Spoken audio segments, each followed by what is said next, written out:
Nama ahli rohani ini karena dia mengerti dalil, dia mengerti metode. Dimulailah bab tadi apa? Bab taubah. Itu beda loh Pak. Ahli fikih baca astagfirullah beda dengan ahli kolbu, ahli tasawuf baca astagfirullah. Beda.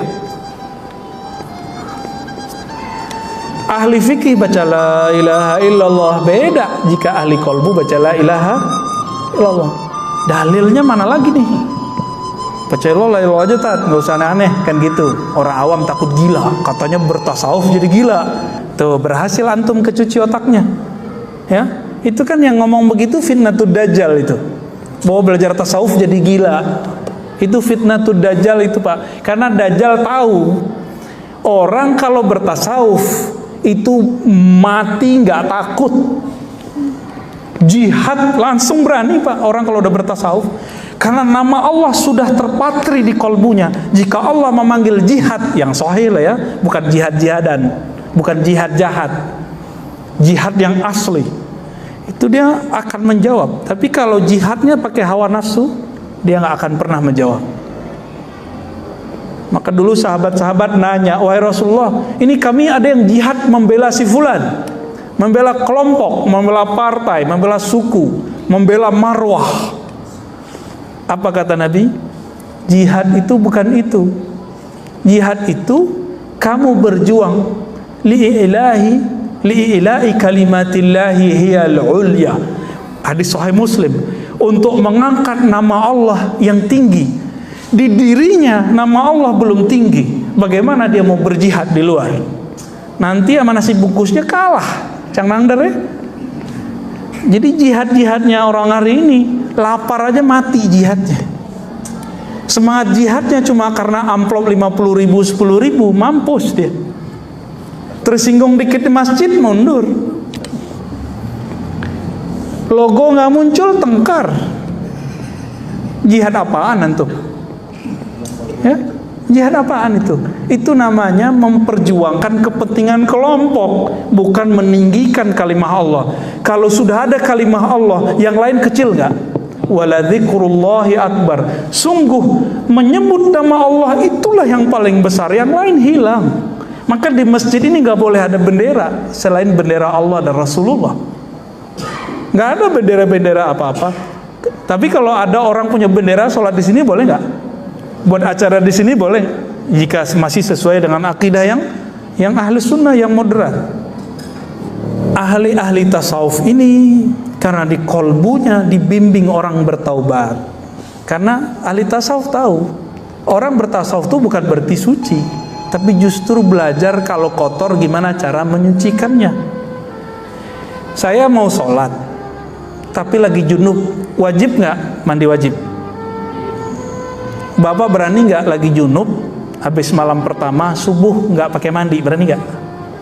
Baru pulang keluar kota nih, Cang Nandar nih, pulang langsung serangan. Subuh berani nggak sholat tanpa mandi wajib? Nggak berani. Kenapa? Tubuh terasa kotor. Ini masjid zahir, tubuh zahir tidak berani masuk. Di kolbu kita ada tempat mengingat Allah, namanya kolbu fuad, sir. Itu wilayah di dalam kolbu. Maka Allah mengatakan sesungguhnya dia ya'lamu sirra wa akhfa. Surat Toha. Sesungguhnya dia mengetahui sir, rahasia, dan akhfa, dan apa yang tersembunyi dalam rahasia-rahasia itu. Kalau kita masih pakai junub rohani, apa junub rohani? Lalai mengingat Allah, belum dimandikan dengan tobat, nggak bisa Pak masuk ke situ. Itulah sebabnya kenapa sholat antum tadi nggak khusyuk. Badan secara zahir sudah masuk ke masjid zahir, tapi nyawa kita belum nyambung dengan kolbu. Kenapa? Nyawa kita belum ditobatkan, nafs kita belum ditobatkan, belum bertobat dia. Jadi nggak bisa khusyuk. Jadi kalau ada orang nanya, saya nggak bisa khusyuk, udah tobat dulu zahir batin. Kalau udah bersih, baru dia bisa masuk. Dosa zahir, dosa batin. Yang paling parah dosa batin. Dosa batin itu ada yang bahaya untuk orang lain dan dirinya, ada yang bahaya cuma untuk dirinya. Untuk perkara junubnya batin namanya ghaflah, lalai, dan itu haram secara hukum hakikat.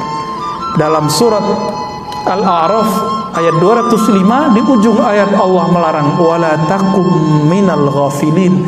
Janganlah engkau wahai orang beriman menjadi orang yang ghafilin. Ghafilin artinya lalai. Maka secara Qur'ani lalai itu dosa. Kita bukan hanya di luar sholat, di dalam sholat aja lalai.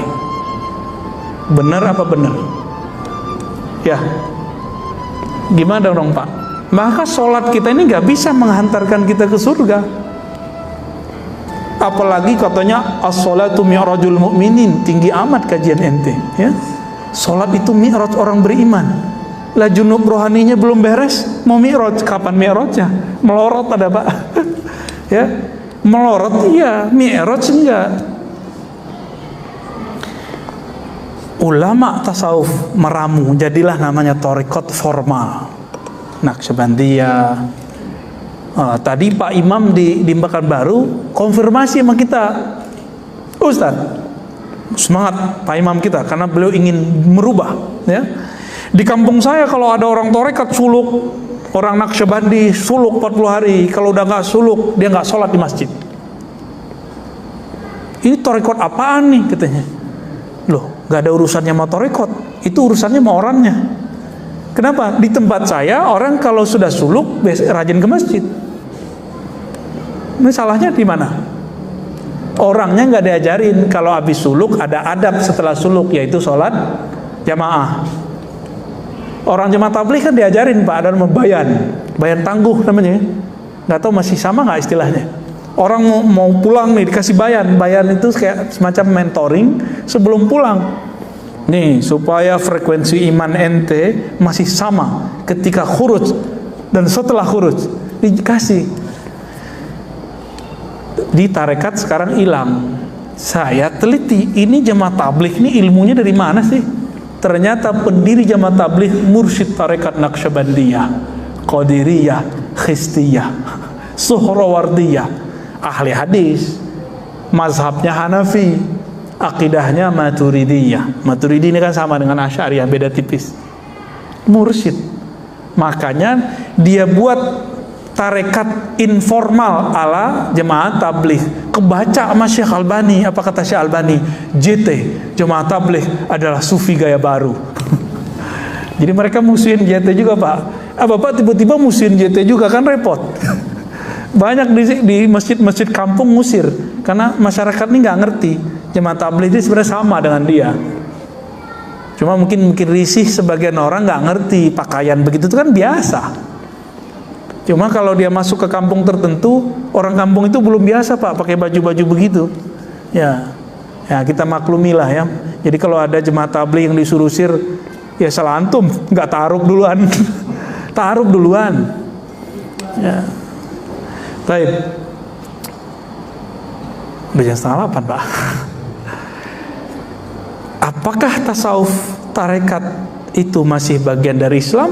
Ya emang itulah spiritnya Islam. Spiritnya Islam di situ. Sholat itu raga, tasawuf itu nyawanya sholat.